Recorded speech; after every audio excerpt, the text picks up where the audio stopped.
Assalamualaikum warahmatullahi wabarakatuh. Kami dari kelompok 1 akan mereview kelompok 6 yang membahas TPST Bantar Gebang. Oke, di sini ada latar belakangnya, yaitu di sini udah dijelaskan dengan jelas bahwa Bantar Gebang itu merupakan atau TPA yang ada di Kota Bekasi. Nah, pembangunan itu awalnya itu dibangun untuk sampah-sampah yang ada di DKI Jakarta. Nah, itu eh, dibangunnya karena meningkatnya pertumbuhan penduduk dan perdagangan di Jakarta dan juga meningkatnya si industri dan pemukiman yang ada di DKI Jakarta. Nah, itu di Bekasi itu mempunyai lahan yang luas dengan total 110 sekian hektar dan jumlah volume sampah yang masuk per harinya bisa 6.500 sampai 7.000 ton dari Provinsi Jakarta. Nah, lalu kita akan masuk ke peraturan perundang-undangan, di mana dalam materi ini mengenai pembahasan UU nomor 18 tahun 2008 ini mengenai pengolahan sampah. Ini di sini sudah dijelaskan dengan cukup baik, di mana tujuan dari UU tersebut disebutkan dan pokok-pokok yang di dalam UU tersebut dibacakan. Namun dalam poin hal pokok ini tidak dijelaskan secara rinci dan tidak diberi contoh gitu. Tidak diberi contoh karena audiens sendiri gitu ketika mendengar materi terutama dalam peraturan perundang-undangan ini kurang jelas gitu. Mungkin dapat diperjelas lagi gitu serta diperinci lagi agar mudah dipahami oleh audiens itu sendiri. Masuk ke poin stakeholder yang terlibat, presenter udah memaparkan stakeholder yang terlibat cukup jelas. Contohnya seperti pemerintah, terus juga menyebutin instansi-instansinya seperti Pemkot, terus Pemprov juga, terus juga udah nyebutin pakar-pakar yang terlibat, jumlahnya juga ada berapa, terus juga presenter udah menyebutkan keikutsertaannya masyarakat dalam mengurangi volume sampah di TPST tersebut. Jadi bisa dipakai si TPST-nya itu bisa dipakai sejangka lama, jangka panjang gitu. Next. Terus untuk pemaparan sumber anggaran juga si presenter udah menyebutkan nominalnya berapa dan juga sumbernya itu dari mana. Nah, cuman untuk penjelasan tentang isu atau permasalahan muatan si TPS tersebut, menurut saya itu lebih baik dimasukkan atau diterangkan lebih jelas di poin kekurangan. Next. Oke, di sini selanjutnya tuh ada upaya penyediaan ya. Di sini tuh ada 5 ya.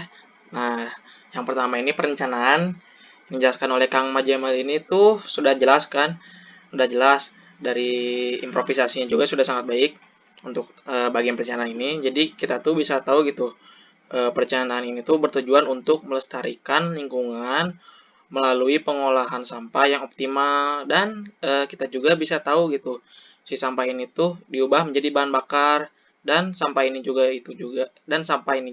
akan dijadikan produk yang bermanfaat untuk masyarakat sekitar. Oke, next. Nah, yang kedua ini ada pengorganisasian yang dijelaskan oleh Teh Jelita ini tuh sudah cukup jelas ya. Secara garis besar kita bisa melihat dengan adanya peran stakeholder, para pakar, dan masyarakat, maka akan mempengaruhi strategi yang akan dipilih dalam pengolahan TPA Bantar Gebang ini gitu. Oke, next selanjutnya.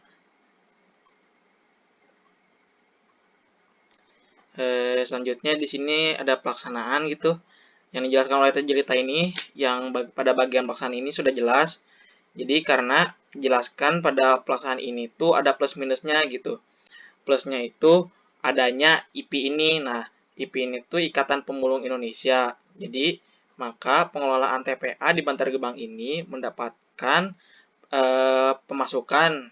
Nah, minusnya ini dalam teknologi pembakaran sampah. Nah, di TPA Bantar Gebang ini tuh karena ada pembakaran sampah ini, timbulnya pencemaran lingkungan serta kesehatan masyarakat yang tinggal di sekitar atau kawasan TPA Bantar Gebang tersebut. Oke, next. Nah, selanjutnya ada pengolahan yang dijelaskan oleh Kang Rijal sendiri. Sudah cukup jelas. Nah, jadi kata Kang Rijal ini yang dulunya sampah menjadi sampah, dan sekarang yang sampah ini tuh menjadi energi. Nah, atau apa ya namanya tuh, waste to energy. Nah, waste to energy ini tuh adalah proses menghasilkan energi dalam bentuk panas atau listrik dari sebuah sampah. Nah, untuk yang menjelaskan pada bagian ini tuh menurut saya diusahakan untuk tidak terburu-buru dalam memaparkan suatu materi. Oke, selanjutnya. Yang terakhir pada tahap pengendalian, yaitu yang dijelaskan oleh Kang Majaimal itu sudah cukup jelas. Nah, pada paparan yang diberikan tuh masih kurang informatif ya. Tapi yang dibicarakan oleh Kang Majaimal ini tuh bisa diketahui gitu. Fungsi pengendalian ini tuh meliputi beberapa penyusunan dan pelaksanaan terkait pengendalian TPA Bantar Gebang tersebut. Mungkin untuk dari upaya penyediaan ini overall sudah cukup jelas gitu ya pemaparannya. Mungkin ada beberapa catatan, jangan terlalu terburu-buru gitu untuk memaparkan suatu materi gitu ya, terkait upaya penyediaan ini gitu. Dan dari saya tidak ada pertanyaan. Terima kasih. Next. Oke, selanjutnya yaitu pada poin program atau inovasi. Nah, dari paparan yang Saudara Mahkamah Mahmuda terangkan itu bahwa program unggulan di TPS Bantar Gebang ini dalam proses pengelolaan sampah tersebut bisa menjadi kompos dengan menggunakan teknologi pengelolaan sampah yang mumpuni. Nah, tentunya di sini kan dijelaskan bahwa sampah-sampah yang terdapat di TPS Bantar Gebang ini diolah menjadi pupuk kompos. Nah, tetapi dalam menjelaskannya tidak secara rinci, mungkin bagaimana pengolahan pupuk kompos ini bisa dikatakan sebagai program unggulan atau inovasi. Jadi ada pertanyaan dari saya pribadi, mungkin bagaimana sistem pengolahan sampah organik ini bisa menjadi pupuk kompos.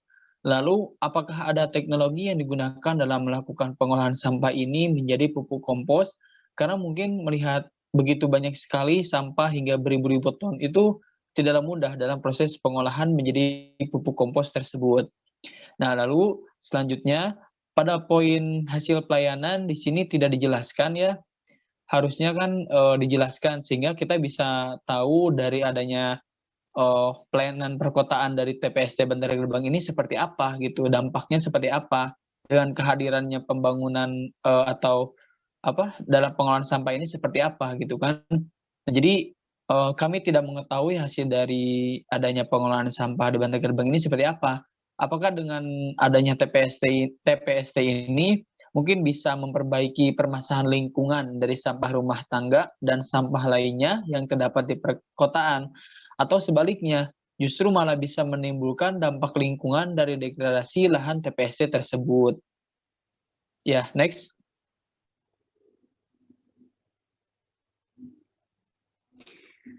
Selanjutnya manfaat dan kerugian. Nah, dalam pembahasan manfaat dan kerugian ini menurut saya sebaiknya menyebutkan kisaran pendapatan Pemkot per tahun dalam bentuk rupiah atau persentase sebelum dan sesudah mengelola sampah di TPA Bantar Gebang ini. Nah, karena dalam pengelolaan sampah dengan cara pembakaran di TPA ini membutuhkan biaya yang cukup besar, tetapi di satu sisi akan meningkatkan pendapatan masyarakat.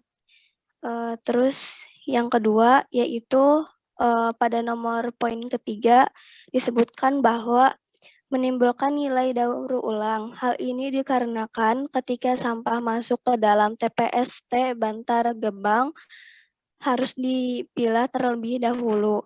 Nah, menurut saya ini dapat menjadi manfaat sekaligus kerugian dari pengelolaan sampah di TPA tersebut.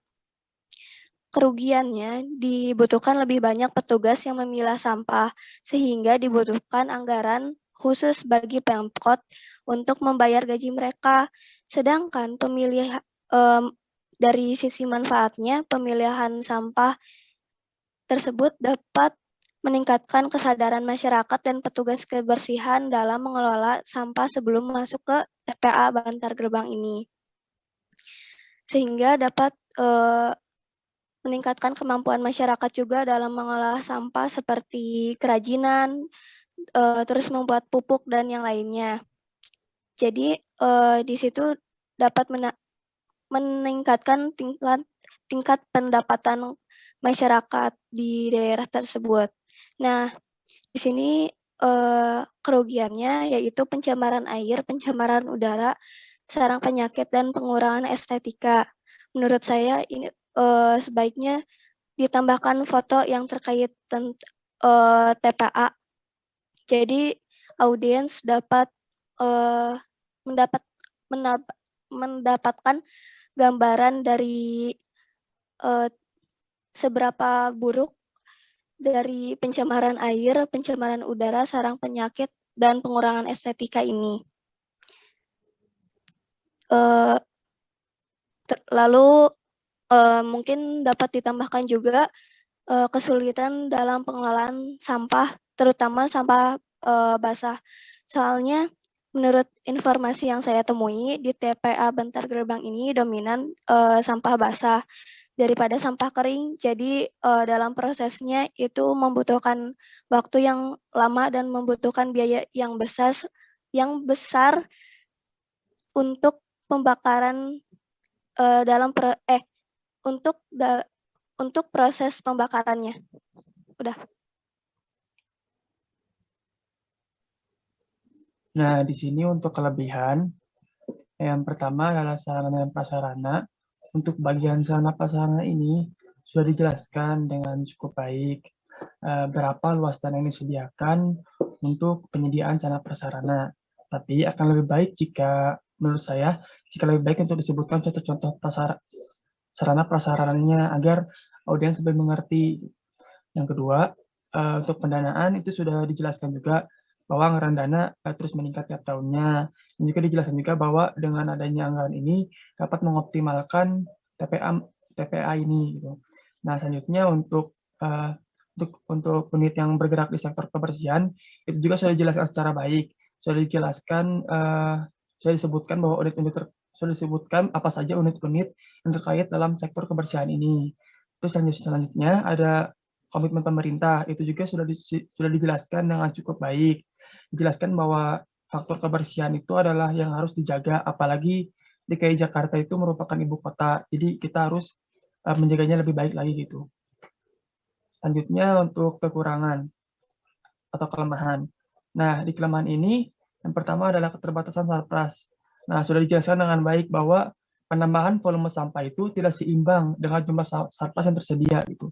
Yang kedua, kendala finansial. Nah, kendala finansial juga sudah dijelaskan dengan cukup baik. Dijelaskan bahwa finansial ini tuh menjadi penghambat dalam pembangunan sarpras itu sendiri untuk mengolah sampah. Yang ketiga adalah keterbatasan sumber daya manusia. Itu juga sudah dijelaskan dengan baik bahwa di TPA ini mengalami keterbatasan kualitas dan kuantitas dari para pegawainya sehingga berpengaruh terhadap kondisi TPA saat ini. Nah, selanjutnya belum adanya kelembagaan yang tepat. Ini juga sudah dijelaskan secara singkat dan jelas bahwa belum terdapat lembaga yang cocok untuk mengedepankan profesionalisme dan akuntabilitas kinerja. Nah, selanjutnya belum adanya peraturan yang efektif. Ini juga sudah dijelaskan dengan baik bahwa belum ada peraturan yang khusus mengatur tentang mengolah sampah yang dapat mengakomodir terkait isu yang ada. Selanjutnya belum digunakannya teknologi modern. Ini juga sudah dijelaskan secara lengkap bahwa dengan meningkatnya volume sampah akan lebih baik jika digunakan teknologi modern sehingga pengolahan sampah dapat lebih maksimal lagi. Selanjutnya adalah lokasi TPA.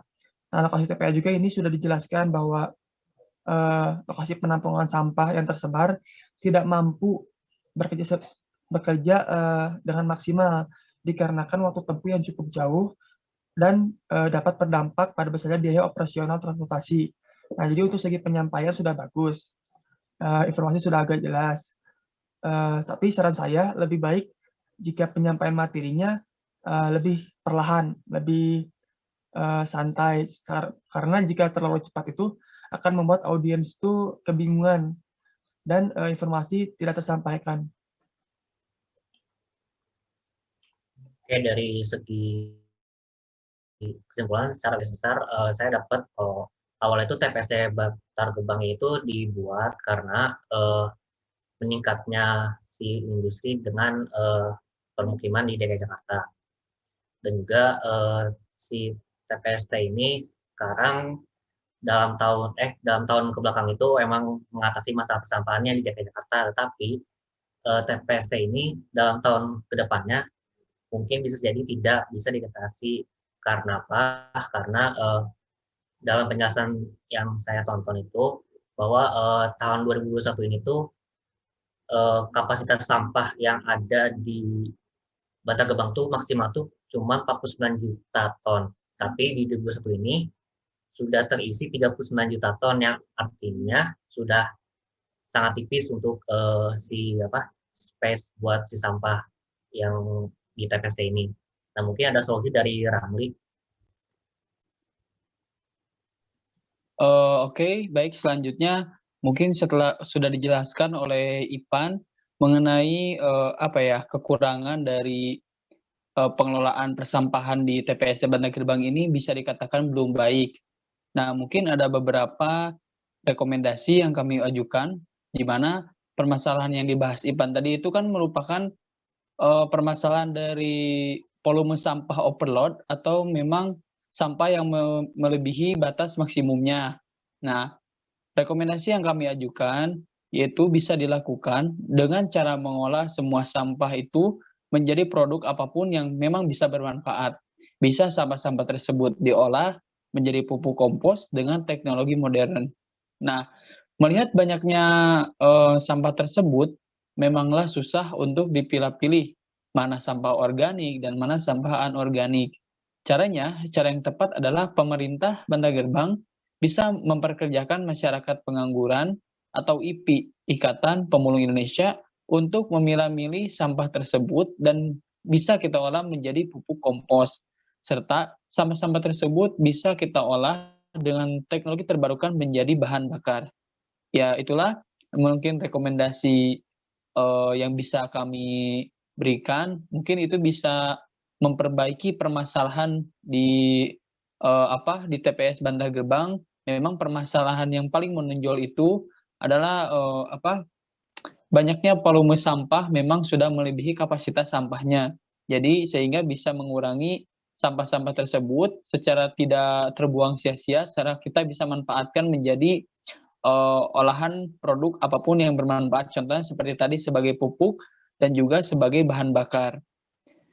Ya, itulah yang bisa kelompok kami sampaikan. Mohon maaf bila ada kekurangan dan mohon maaf bila ada yang kurang-kurang dalam penjelasannya. Terima kasih. Wassalamualaikum warahmatullahi wabarakatuh. Waalaikumsalam. Waalaikumsalam warahmatullahi wabarakatuh. Akhirnya.